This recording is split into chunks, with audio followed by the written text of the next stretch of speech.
Welcome to Lunch and Learn. Let's kick off because today there is lots of little frameworks. So hopefully you have something to write. And we're going to talk all about how to do neighborhood events, which is a big part of the hyperlocal agent framework. So for those of you that are not quite familiar with how we actually approach this entire lead funnel and everything, it's really, for us, it starts over at the envelopes, right? Direct mail, who is currently interested, have them raise their hand, nurture the relationship at scale. We do that mostly over email, and then convert them at events. And some of these events could be open houses. So if you are saying there's no way I would do a neighborhood event, I want you to keep in mind open houses as we go through things, because I think you can pick up a thing or two as it relates to that today. So as usual, our job is to get feedback as much as possible. So if you want to get set up right now, you can just text the word review to 844-950-3580, and then you will get a link sent from us that you can use for our Google My Business page and leave it there after class. So if you have to hop off a little early, so you have it. Of course, all of our reviews, we do take it really serious that you're spending the time to let us know how we're doing. We're going to send out a quick little thank you gift for all of the people that leave us an honest review of today's class. So for those that have taken it already, again, thank you. If you have not, or you want to do it again, by all means, it is the Business Builder box that we're sending out, which is essentially our repeat and referral business strategy in a box. It goes out to hundreds of agents every single month, and you can get one simply by letting us know how today's class was. Okay, how was that for bribery? Did pretty good on it, I hope. All right, again, review, the word review, and then just hit enter to our number, and we will send you back the direct link to the Google My Business. Of course, you can just Google us as well. So let's look at how to do neighborhood events, right? Neighborhood events have been an interesting one, and I'm going to take you through. I've done at this point 4, 5. One is kind of the same event, but 2 different neighborhoods, so maybe you can call it 5. But we've done a good amount of event planning at this point, and it's very interesting when I start seeing people getting started with events. And when you learn to do certain things, they are actually extremely profitable. So example, for my neighborhood garage sale, this is one of my annual events I do. I typically build my database with over 600 to 700 people I'm adding to my database in that one weekend. Okay, like one weekend, 600 to 700 people. It is amazing what you can do with a really, really well-structured event. So that's what we're going to talk about it, because the more conversations you have, the more deals you do, and that is the goal here on a hyper-local level. Of course, quick disclaimer, the presentation is for educational and informational purposes. It's all created by me through the Hyperlocal Agent LLC, a training company for real estate agents who are specializing in geographic farming and direct mail marketing. Now, your goal at every listing appointment is to take the listing, right? And I hope you are doing exactly that. And when I teach classes, I have a goal as well. And my goal for everybody coming through free classes is to figure out what is your next step. If you are not having a next step after you leave one of my classes, I don't think I've done my job as an instructor. So we typically identify 3 possible ways. We have people who are fairly new, and they're like, this Lunch and Learn was actually decent. Maybe I should do another one. Come back next Monday. They are free for you to watch. Every Monday we have a different topic. And it's really there for you to have an actionable step, okay? That's the big point, an actionable step. Pull out one thing and implement it into your business. Now, for those of you that love to read and want to know more about how do we actually get people to be aware of our event, we do teach a whole lot of mailer marketing. And then for those of you that have, done all the reading and class taking, and you're like, okay, I'm missing the action, that's what our bootcamp does to really get into the nitty-gritty and get into action. So that's the path after class. Okay, so the class pass, it is not a membership. There's actually over 30 classes in there that we've hosted at this point, and you can get access to them for 30 days for like less than $10 as a class pass. classes such as hyperlocal lead generation, a golden opportunity for seller leads that's in there. We've got in there the playbook to find your profitable geographic farm, hyperlocal lead gen with quizzes. That's personally one of my absolute obsessions, is to generate a quiz and then use that to get leads. Love that one. The only 5 postcards that we do recommend sending EDDM and what to do with the rest. Again, there's a whole lot of stuff in there. And if you are looking to just really beef up your education, couldn't recommend it enough. So that's the class pass. It's a 30-day access pass. Like I said, no membership. And then we have our bookworm. I have published multiple Amazon bestsellers. This here is probably the one that I'm most known for. It's Success with Real Estate Mailers. It really talks about geographic farming and how to leverage that to get back your time and do mailers that actually work. And then we got the bootcamp. The bootcamp is a combination of, I've done the classes, right? I've done all the reading I could do. I'm like, I need to get into action. And that's what the bootcamp does. So the Mailer Bootcamp does run every Monday. So you can register at mailerbootcamp.com for the 5-day version. And then we do have added an express class that you will find out about on the thank you page of the Mailer Bootcamp. Now, getting into action, I think, is a big one, right? So we're going to do that. Let's kick off class. If you're a workbook person, by all means, feel free to grab a workbook. There's a lot of frameworks in there. It's an instant download. There's no opt-in. You can get this one at thehyperlocalagent.com/workbook. Or, of course, have your own little notepad, but lots of info. And if you're live, you do have a comment icon right here. And if you're catching the replay, you will not have one. Okay. So question, how much is one listing costing you if you do not get it? One lost listing. And I typically ask that question because I get told a lot that agents are going to do it next time, or I'll do it tomorrow, or I'll do it later. All of this is causing you to not be top of mind. All of this is causing agents to lose listings. And now the question is, how much is that last listing? So for me, on average, if I do not get a listing, we're looking at about $8,000 to $10,000 in lost opportunities. That's a lot. And I think sometimes we have to put ourselves into a forced deadline situation because, yes, there's always tomorrow, right?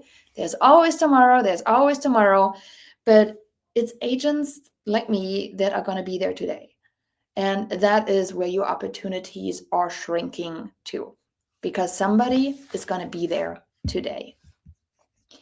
So let's not have that happen. Let's get into action. So first up, welcome. We're going to also give you 60 plus neighborhood event ideas that you could use inside your farm. That's a lot. It's all on one slide at the end, so you guys can just take a screenshot of it. And yes, I'm baiting you to the end. So if you have to hop off early, I'm sorry, catch the replay. But this is really where we've compiled so many different ideas of what you could do. And it doesn't matter what your personality is, you will find something for everybody. So how many of you are on the fence about hosting events? Like, who's hesitant? Who's saying like, oh, I don't know, right? Putting yourself out there with an event is got this feeling of like, what if nobody shows up, right? It's like all of our insecurities are coming out. What if nobody shows up? Or what if something goes wrong? Or what if, somebody cancels on me and then I stand all like by myself there? Like, we have all these doubts in our head, right? And the nice thing is with events is that they do not start out at a giant people event. Most events start out with like a dozen people, right? A good handful. And it allows you to really grow into being an event coordinator of sorts. So that's the good part about it. And I also already mentioned it. If you are very adverse to events, please consider that open houses are events, okay? Because if you can have an open house, you can have a community event. And we're going to go over the similarities of it, but open houses are really no different than any of the neighborhood events. We're going to coordinate it, right? We're going to have it out there, and we're going to invite people, and we're going to make the best out of it. So let's look at what are our options to really grow our real estate business. Okay, what options do you guys have in order to grow your real estate business? And that's the interactive part. So if you are wanting to use the comments, by all means. If not, I'll just continue on. But if I look at growing my real estate business, I could certainly say, well, what if I just do more of what works, right? Spend more time. Do more of what works. I'm doing pretty good on the postcards. Let's just do more of them. Go to a different area. Do more, right? I could do that. That's definitely one. I could also figure out, well, whatever I have done so far, what if I can figure out, instead of just having, my market is a lot of people leaving the state. So what if I was to look for more people that are doing a buy-sell within my area? Okay. So more business from one person than just the one-offs of like, hey, this was great, right? But we're going out of state. We already have a condo, or we already have a place.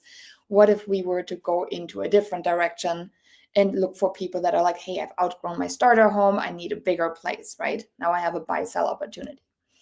So those are really the two options. And correct me if you find more, but you have the option of more leads or extend the lifetime value of clients. And extending the lifetime value of clients, again, could be done by changing the avatar. It also could be done by getting more referrals, right? So let's look at this first. More leads. When you look at more leads, what is something that potentially comes when you're looking for more leads? First up, it could be more expensive. In my case, I said, well, what if I just sent more postcards? Well, as much as I love postcards, they're still not free. They print for free with GeoCentral, but they're not free to send. So I could do that. More leads also means that I have to now service more people, right? So all of a sudden, if I have more servicing to do, more buyers to run around, right? If they like buy, sell, that might cut into my time. And it might just be a little bit elaborate to figure out how do I actually handle all of this. Now, option 2, extend the lifetime value of clients. And I personally like a lot about this, which is client events. So for those of you that are having, a plan for your past clients, awesome, because you are really working on extending the lifetime value of these clients. Then we got referrals, right? Those are some of the best leads that you could potentially ever work on, because it feels like they are already sold on working with you. It's like a warm handoff, like, hey, I have a referral for you, or hey, so-and-so referred me to you, right? We're currently looking at. Like, I rarely have to go through, here's why I'm the best agent for you. It's just a matter of like, they did it, so that's what I'm going to do. I'm like, okay. And interestingly enough, this one also correlates directly with the latest studies about how many people are actually interviewing agents. We are currently trending, going up, in terms of the percentage that only interviewed one agent. Okay, we're trending up. Why are we trending up on people that only interview one agent when they know that there are so many options out there, right? The internet educates them. Why are there so many options out there? They're all educated, but they're all taking less appointments. Why? And the biggest part here is the time constraints, right? When people are just done with something, they want to make a decision and move forward, that is when they only interview one. Right now, we have 81% of sellers interviewing one agent. One agent, okay? 81%. So for those of you saying, oh my God, I'm going to get started later, this 81% should give you enough reason to say, if I don't do it today, somebody else did, and I just lost. And remember, we went through the exercise. How much is one lost listing? Okay. If I don't do it today, somebody else will, and I just lost $8,000 to $10,000. That sucks. So we don't want that, so we're going to get started today.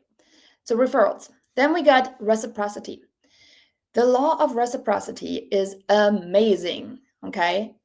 You have this, I'm going to give you something, and this was valuable and this was great, which is obviously also why I show up for these lunch and learns, right? We all know that there's enough stuff out there for real estate agents, and I don't want that for when I'm building a relationship. I'm giving all that stuff away for free without asking for anything. But if the time comes for you to consider geographic farming and knowing more about it, I would love for you to pick up my book. I would love for you to pick up the Mailer Bootcamp, right? But I can't just expect you to trust that this person is actually saying, hey, this works and I'm doing it too. So reciprocity, right? And the same works in your neighborhood. The neighborhood, when people see you putting yourself out there and they're seeing like, hey, this agent is showing up to make this a better place to live, reciprocity is a key factor of why neighborhood events are such an amazing, amazing tool for you to use. Extend lifetime value of clients. Obviously, we have repeat business. The average person buys 5 to 7 homes in their lifetime, meaning that they're worth a whole lot of money to you, okay?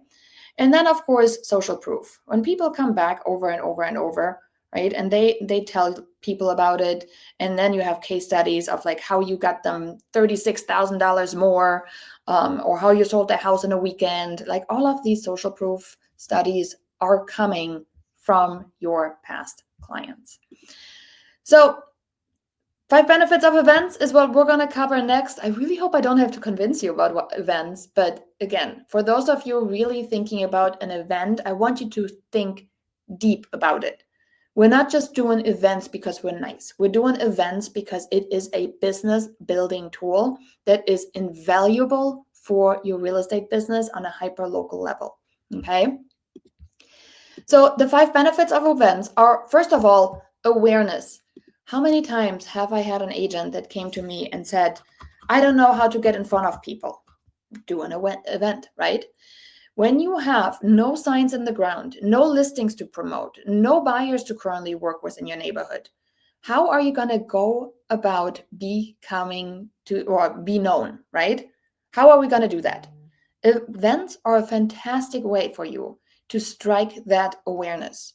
So you can start building the who are you anyhow and start to become that household name, okay? The household name on a hyperlocal level is like the holy grail of your real estate business. Why is that? When you have inbound leads coming up because you are the dominating agent in that neighborhood, that is massive. This lets you take the foot off the gas pedal if you wanted to later on in your career, right? When you have a lead gen pillar that is compounding, meaning every single action you're doing today will serve you for the rest of your real estate career, that is just building an unbreakable business, okay? I always use the analogy for the market crash. Well, not analogy, the story during the market crash. And I've actually had asked a lot of agents who have been licensed and they've been farming what their business was like during the 2006, 7, 8 market crash. Okay. And I said, how did you do? How was your business impacted? And most of them said, I was fine. Why is that? Why were people that have been focused on geographic farming fine during the market crash? And when I say fine, like they weren't like other agents completely, dry on land thinking, oh my gosh, how we're gonna, pay the bills. They were okay because they have built up a certain level of trust with the neighbors where the neighbors felt comfortable enough to come to them and say, hey, we're underwater. We need help. How can we do this? Okay. And that level of trust takes time. And that level of trust can be done with geographic farming. So again, market cycle, this is just a simple reason to really start digging your well, okay, before you need it. So, any questions on that one? Awareness? Easy one, right? Okay. Next up, goodwill. Again, I've already hinted on that one, the law of reciprocity. Thank you so much for making this a better place to be, a better place to live.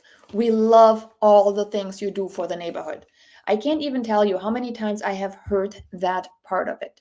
And guess what? When they have friends wanting to move to the neighborhood, they're reaching out to me and they're like, hey, do you have anything coming up? Our friends are currently looking. Okay? So that is a big, big part of how you can continue building your business, the goodwill and the law of reciprocity. Next up, the network. I'm sure you've heard this one before as well, right? Your network is your net worth. And again, story time. Right now, we are having some buyers not finding what they're looking for, right? Buyers don't feel like their house is on the market yet, so they're like, hey, how can we change that? Being able to match up potential sellers with my buyers has been a key part of what I have been doing in my neighborhood lately. And this is because sellers are coming to me for a listing appointment and they're not quite ready yet. However, when I get a buyer who comes to me and they're like, this is what we're looking for, and I know it matches the listing appointment I've been on, I'm going to pick up the phone. I'm like, hey, I have a brand new buyer and your house is just perfect for them. Would you be open for us to come over and have a look at it? And my buyers are now placing offers on properties that not even are on the market. That totally didn't sound right. Aren't even on the market. There you go. And now they're like telling all their friends about it. And now I'm getting calls from them saying like, hey, we actually have somebody else looking. I'm like, okay, great, right? Your network is your net worth. The more people you know, the more you're going to be able to help people. And of course, yes, leads, right? Events are giving you real leads. And then the research. And that's a part that I feel like a lot of agents are not quite familiar with. Who is actually living in your community, right? How curious about the people in your community are you? Are you asking who is living there, right? What is their walk of life? And when you have conversations with them, really listen in, right? Listen more than you talk. That's a big one. And figure out what are their issues, be the solution that there is. Example, the neighborhood Facebook groups. There is a lot of people that are talking about finding reliable lawn care, right? They're getting older, they can't take care of their yard, but they like a well-maintained home. So they're starting to explore the option of lawn care. What is the going rate for lawn care? Who's currently in the neighborhood? And again, they like a clean, maintained exterior, right? And I also have the people that are hiring lawn care because they're too busy with their work, right? They leave the house early, they get the kids shuffled to daycare, they show up for their 9 to 5, they pick up the kids from daycare, they then go home, they then make dinner, take the kids to their activities, give the kids a bath, and then bedtime, and then they do it all over again 5 days a week, right? And now the weekend time they do have, they don't want to spend it mowing their lawn. They want to spend it hanging out with their family, but they also want to make sure that their house looks great because this is still important to them. Different person, right? But who's living in your community? And this level of research and these conversations really help you know what is important, what can you hone in on, and then convert them better into clients. All right, now let's recap.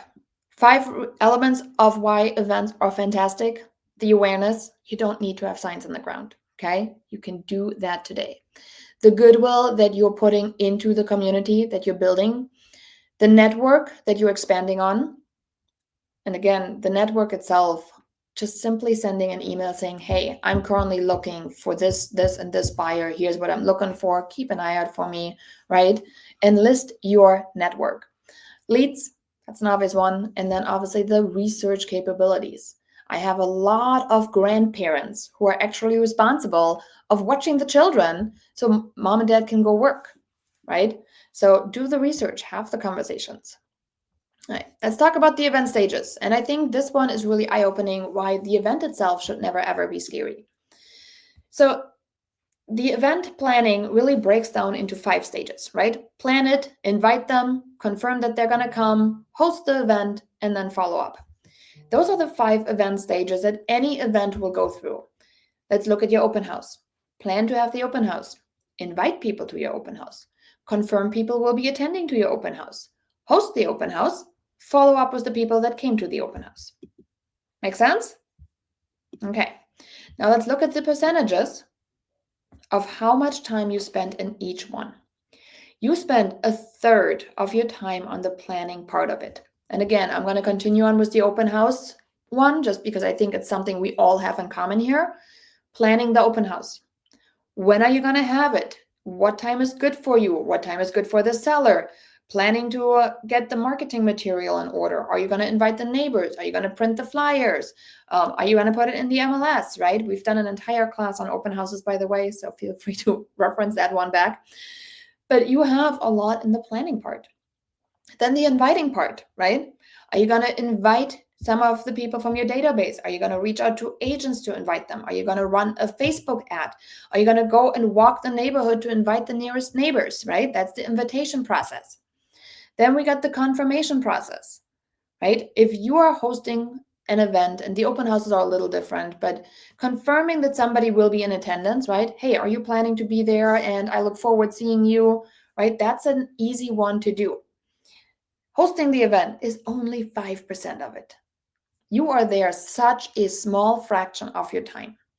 And then we got the follow-up, right? And that is where most agents are like, oh my gosh, I just want to get out of there, be done. Nothing happens with the leads. They're all sitting on a spreadsheet, right? It's terrible. Let's not do that. But this is really where event planning breaks down to be. So I'm going to stay on this slide for just a minute so you guys can take notes if needed. Let me know when you're good. I know this slide typically people need a minute on it. All right. Are we good? All right. Now let's talk a little bit about the planning process. The planning process for the event itself, okay? First up, what's the event going to be? Then the when and the where, who, and of course, how much. So first up, the planning process. The what. What type of event are we going to have? And in order for you to really answer that, and that's going to come in handy with your very last slide in a minute, I want you to look at yourself, the season, right? If we're quarter 1, quarter 2, quarter 3, quarter 4, sometimes that's helpful. And then I want you to also see your stage of life. Like, where do you feel like you would fit in? Because if you are hosting an event that you absolutely hate, you're not going to do it again, okay? So yourself, first up, the season we're in terms of like the year, right? Which quarter typically is a good one. And then what stage of life are you in? And then what stage of life is your client mostly in? Most often, the client that's listing houses. Most of us want listings, right?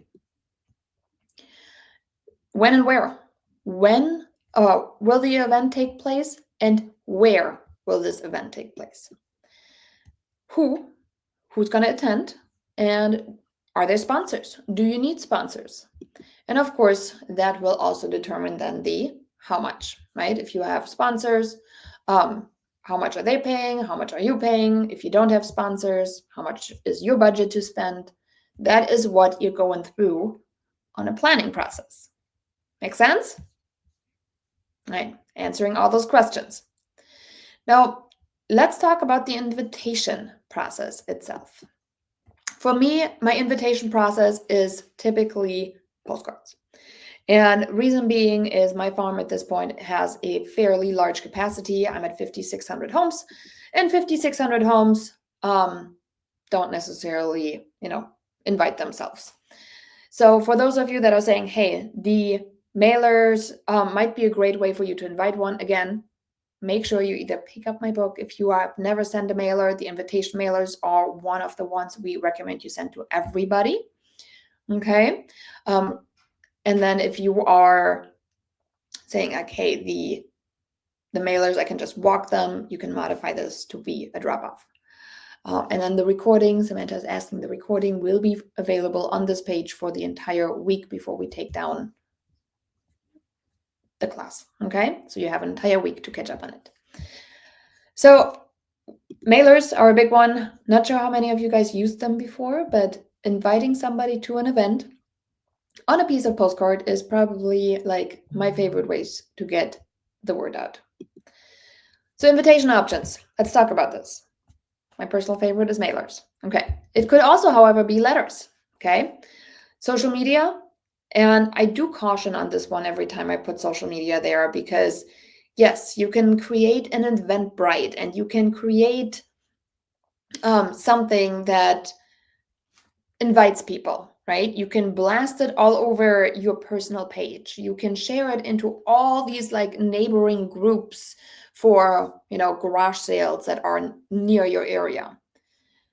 But when I look at hyperlocal events, I want to keep it hyperlocal, even if this means instead of 500 people attending, I have 50. Okay. Quality over quantity is how I approach these events. So I always tell the story. There was an agent and they've put on, I think it was for Easter or Halloween. It was one of the ones. And they've advertised their event on Eventbrite, and all of a sudden it got shared in like multiple groups, and they had over 1,000 people show up. I think it was their Easter event. Over 1,000 people came to now go and do this Easter egg hunt. I think it was during COVID. And what was intended to be a fun neighborhood event turned into absolute chaos and mayhem because one post on social media was placed too publicly where too many people caught up to it. Now, that personally to me would be like my biggest nightmare, right? Too many people. But this agent handled it. They ran out, they got more candy, and they just made the best out of it. Now, since then, they have been more strategic about inviting people because it really is hard to determine, are you a neighbor? Are you from like 3 towns over? If you're looking for a neighborhood event, really keep that in mind with your social media, right? Do you have neighborhood groups where you could potentially just post something like that in, like super teeny tiny groups, right? A couple hundred people. Because if you post it into these big ones, there's like 30,000, 40,000, 50,000 members in it, you may potentially open yourself up to that kind of scenario. Email. Now, most of our email lists are not that large. So inviting people from your email list might give them a decent opportunity to be in front of you, right? Belly to belly, to get to know you. Give them an opportunity to actually come out and be like, we've been meaning to connect with you. Guess how many times I've heard that one? And they just don't know how to reach out. They just have no idea how to connect with you. So events are a great way. For your past clients, when it comes to my neighborhood events, I invite my past clients, and it gives me an opportunity to connect with them at this point once a quarter for an event. And it's a simple invitation. This is not a, hey, how are you? Great. How's your house? How's the job? Right? Great. Did you guys do the bathroom remodel? Do you have vacation plans? No. Do you know about anybody looking to buy or sell? Like, I don't do these calls. Okay. It's a simple of like, hey, we are doing pictures with the Easter Bunny. In case you are not busy on this weekend, I'd love to see you and invite you. Obviously, feel free to bring the dog, bring the kids, right? Bring grandma. And if it doesn't work, no pressure, but I wanted to make sure I at least sent you the invite. People will appreciate that. People will feel like, oh, that was so nice of you to think about me, without you needing to do a separate event or, wondering how else can I get in front of people. It is easy to piggyback your past clients of a neighborhood event. All right, phone calls. That's for all my extroverted friends that like to be on the phone. That's not me, but if it is you want to place a phone call to invite people, of course you can. Voice invites, again, some of these are, based on what you are comfortable with, just simply having a text recorded, sending that one out. Written invites, right? That could be formal, video invites. All of these are possibilities on how to invite people. Now that we've invited them, right? Some of them are confirming. What's our confirmation process? And typically I use automated emails that let the attendee know, hey, we got your registration, can't wait to see you. And then we also have an event reminder email series. So this is what makes sure that they're not going to forget, because just because they said yes doesn't mean they're going to remember. I noticed that every time we have a birthday coming up, right, there's literally no follow-up other than if they used one of those like Evite places of like, hey, this birthday is coming up. There's not much in place. So event reminder email series are a big one. And with the right tools and system, you can like literally schedule that. That's what I do for my garage sale. Once somebody is signed up, I will just once a week send them a reminder, tell them, hey, here's what's going on. All of this is set it and forget it. Once it's scheduled out, I'm done with it. But the reminder email series is really, really helpful for you to actually have people showing up. Now, sometimes these lunch and learn here, we do a pretty good job with it. Sometimes we don't have a lot of time in between our invite process to the actual stream. So depending on when you register, some of you get an email of like an hour before, hey, we're about to start in an hour. We also have one a day before, right? So just make sure people are actually remembering. Now, the other one that you want to confirm on is obviously your event venue, right? So are you going to do it inside, outside? Do you have to rent a venue? Is it something that's free? Are you going to have it at your office? Do you need helpers? Make sure you confirm with them. And then are there sponsors? So all of these things need to be confirmed. Now let's talk about the day of the event, when it's actually happening. What is your job? What do we do? And at the day of the event, it would be nice to have a video person so you're not constantly the ones trying to take footage, right? Is there a sign-in, or how else are you going to do lead gen? And we're going to talk about that a little bit more in a minute. Are there door prizes, or maybe not? Get there early, right? That's an easy one. And yes, plan to stay late between cleanup and just, taking a moment. And of course, smile. Again, this is 5% of the event. Do not stress out about this one here, okay? Because then when the event is done, you made it through your 2-3 hours of the event, which is the typical, event part. Let's talk about the follow-up. What is the number one activity after an event, right? In my opinion, it's the debrief. What went well? What didn't go well? What do we need to change? What was an absolute disaster? And what got so many compliments that we're like, oh, we definitely have to do more of that, okay? A debrief can be one of the most valuable things. If you don't do one right there and then, you oftentimes forget.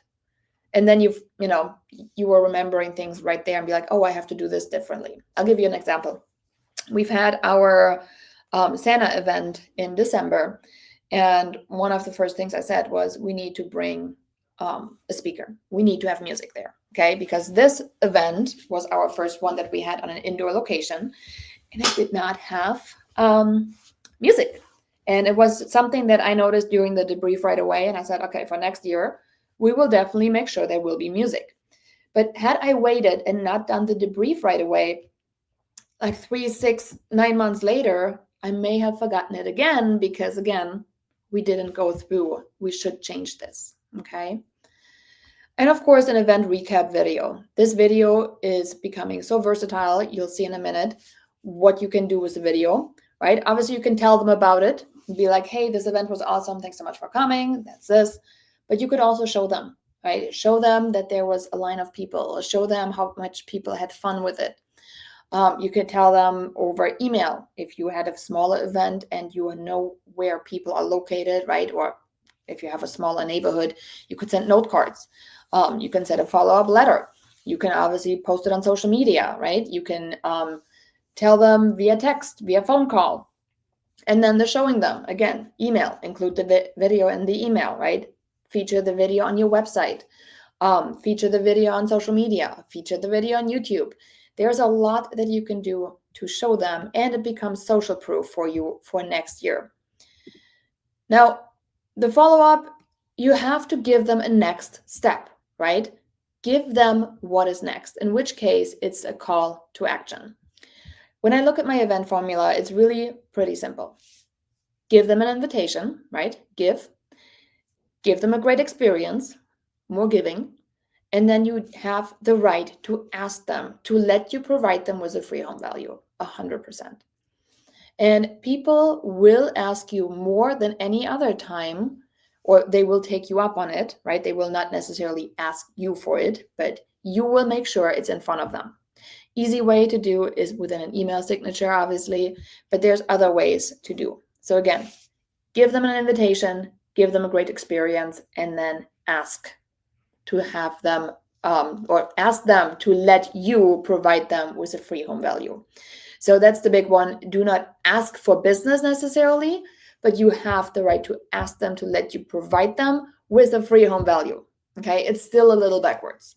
Now, some will be like, hey, we're actually meaning to talk to you, obviously, right? Take that appointment. But all the other people that are not quite there yet, build the trust. Okay. So, what are the lead gen opportunities? We've identified before, during, and after for your events. So, before the event, what can we do for you to generate an actual lead? Somebody with a name, a number, an address, right? Something. What are the opportunities? So, what we've came up with was obviously registration, right? Registering for an event. I'll give you the example for my garage sale. We have people register to participate. That's a registration process, and therefore we are generating leads. So they have to use their email, they have to use their address, right? And now I have a connection with them that they have been part of my event, which now I can use as a talking point for them to have further conversation with. Now, reserving a time slot, for example, if you're doing a picture event, let's see, pictures with the Easter Bunny, pictures with Santa, right? If you are doing a picture event, reserving a time slot might be another great way.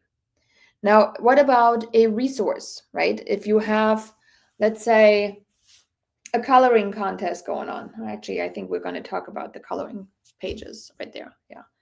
So what if we have, let's see, a resource, a treasure map, okay? Oh, we have a map there. Okay, let's see. A resource that they could download, such as a quiz, okay? Download the quiz ahead of time, and if you can solve all of this, then congratulations, you win, right? Supplies. If they are doing a craft and you're like, hey, decorate a cookie and reserve a cookie crafting kit. Okay, that is one. A schedule of events. Download our schedule of events so you know exactly when the balloon artist is going to come or when the face painter will be available, or all of these things let you give them something of value that you can then use to follow up and build your database. Other things such as, a back to school event. Hey, now that you have registered for our back to school event, make sure you send yourself a physical calendar with all the school days off. Okay, that's another one. Coloring pages we talked about, and then anything else, of course, you can think about. There's a lot in there. Now, during the event, of course, you can do door registration, right? Thanks so much for checking in. The building asks to keep track of everybody, or the open house registration. That's an easy one. We've also had before home value stations. So what's a home value station? It's literally just an iPad that is on my home evaluation site, and then they can just type in their address. Get an instant home evaluation here, right? Giant arrow, like just type in your address. Again, a resource. We've also done before a sign delivery. What's a sign delivery? So we have been given away slow down signs where they are, slow down, children are playing here, these kind of signs. So we have one sign with us and we're simply letting them know, hey, just put your address in there and then we'll drop one off after the event, right? I'll just keep them in my trunk and then after the event, we can drop them off. It's a simple way to lead generate during the event. Text opt-ins. Want to stay posted on all of our events and not rely on email or social media? Make sure you text us the word event, right? And then have a phone number available. Reserving time slots, even when they get there, of like, hey, we're currently have everybody check in. Why don't you reserve your time slot? Raffles and giveaways is another great way for you to lead gen, okay? All right, and then we got after the event. Of course, home values. Feedback form. Ask them for feedback and then again, give them something amazing. Drop off gifts if you run out. Like if you have, let's say the the sign delivery I was talking about, right? Just let them know, hey, I just gave away my last sign. However, I can grab some more and drop them off tomorrow. What's your address? Okay, that's an easy one. Claim a free picture via text opt-in. So if you're partnering, let's say, again, pictures with Easter Bunny, pictures with Santa, doesn't matter, right? If the photographer says, hey, I'm doing a free picture, how can you leverage this? It's a simple one of like, hey, if you want a free picture credit, just text the word free picture to my number, and then you're lead generating again with that. Okay, and you can then ask for other things to opt in. Social media, okay, connect with people who like the post. So if you are posting that video and you see people liking it, send them a friend request. That's an easy one. And of course, you can also, if you are like me doing more event than just that one, you can already get them registered for the next event that you're hosting.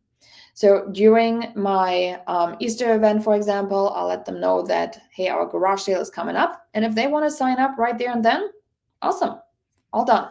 Okay. So those are some of the opportunities that are visible. Now, the last thing I do want to talk about here with the lead gen is the, what we call invisible pipeline. Okay. When people are not necessarily signing up or opting in, however, there's interest. How do you know there's interest? And one way is obviously to track website activity. And this is typically done with a pixel, such as a Facebook pixel, right? You can have that one on various websites. But a pixel is typically an easy way. So I hope everybody is aware of what a pixel is. I hope I explained this somewhat, tracking website traffic, right? And then we have the retargeted based on video views. So if somebody watches a video, you have all of that. And then you have lead capture. Again, if you're a GeoCentral member, you have lead capture on your GeoCentral side. We are actually able to capture people, name, address, and email from website activity, which is actually kind of fun. And I think this one is rolling out fully in the next week or so, but that is currently in beta, and it's been a whole lot of fun to see some of that. All right. Next up, event ideas. Before I go through all of that, well, actually, I'll give you all of that, and then we'll go through the rest. Here's 60 event ideas that you could consider hosting in your neighborhood. There is a lot, okay? There really is. From garage sales, again, that is my number one that I would recommend every hyperlocal agent considers putting in place. I am not only obsessed with that one, I think it's the number one lead gen event somebody can do, because what do sellers not want to do? They don't want to move their junk, right? They don't want to have all of that stuff. So what are they doing? They're having a garage sale to declutter and have people take their stuff from their driveway so they don't have to drive to the nation, plus they get money for it. It's like literally the biggest win-win-win-win-win there is. So they're selling off items they're not intending to keep, right? They're purging. So hence my garage sale, I think, is the number one everybody should consider having. Now, other ones that are there, right? Trunk or treat, Easter egg hunt, pictures with the Easter Bunny, pictures with Santa. A lot of these picture events are very, very low impact, like low setup. I feel like they're pretty easy to have, a bunny custom, a backdrop, and even just a cell phone. It's like the easiest thing to do. Again, take a screenshot of it, and then we're gonna move through the rest. Now, for those of you saying, okay, I would love to know some more about all the things that are possible, feel free to connect with me and let me know how I can help you with your geographic farming question. And other than that, I would love to know if you got some ideas. How was class? Feel free to text the word review to 844-950-3580. It goes to our GeoCentral or the Hyperlocal Agent business line. And then from here, you have two options, right? I said after class, typically what we do is we figure out where do we want to go from here. And for those of you saying, okay, I need to get into action. I want to start on events. What do we do here? You can check out the book, Success with Real Estate Mailers. There should be a button right below. And then you can learn how to do them to your farm. Or you can just simply show up for our 5-day bootcamp in which we're gonna go through all the steps, step by step by step. Now, if you are needing more classes on geographic farming, we got you covered on that one, right? There's lots of them with a class pass. Again, you'll find that one below this video as well. And that's about it. So time to make a decision where to go from here. I hope it was 50 minutes well spent on your lunch hour, or if you're watching the replay, whenever you have some time. And other than that, you guys enjoy the rest of the day. Bye, everyone.